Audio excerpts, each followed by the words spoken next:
જામનગરના મેળામાં ભ્રષ્ટાચાર બાબતે મહાનગરપાલિકા ખાતે વિપક્ષે અનોખો વિરોધ કર્યો છે। રમકડાના સાથે રાખી કોંગ્રેસે મેયર વિનોદ ખીમસુરિયાને આવેદનપત્ર આપ્યું। શ્રાવણી મેળામાં 41 લાખનો ભ્રષ્ટાચાર થયાનો આક્ષેપ છે। કોર્પોરેટર રચનાબેન માડમે આવેદનપત્ર આપ્યું। સમગ્ર બાબતે તપાસ કરીને યોગ્ય પગલાં લેવાની મેયરે બાહેંધરી આપી છે।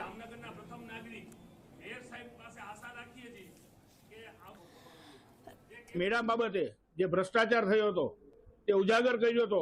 એ બાબતે જે કમિટી રચાણી ને એમાં એ કમિટીમાં નાના માછલાઓને ટાર્ગેટ કરવામાં આવ્યા અને જે મોટા મગરમચ્છો છે તેને બચાવવાનો પ્રયાસ જ્યારે ભારતીય જનતા પાર્ટીના પદાધિકારીઓ દ્વારા કરવામાં આવ્યો ત્યારે આજે જામનગરના પ્રથમ નાગરિક મેયરશ્રીને અમે આવેદન આપ્યું કે આમાં નાના માછલાઓનું કોઈ કામ નથી, મોટા મગરમચ્છોને હિસાબે જ આમાં ભ્રષ્ટાચાર થયો છે।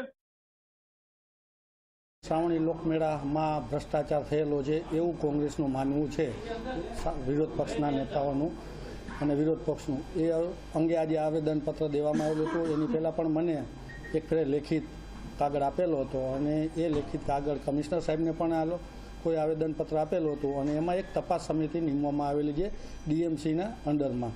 એ ડીએમસીની હજી તપાસ સમિતિનું કામ ચાલુ છે, કારણ કે એમાં થોડોક સમય લાગે।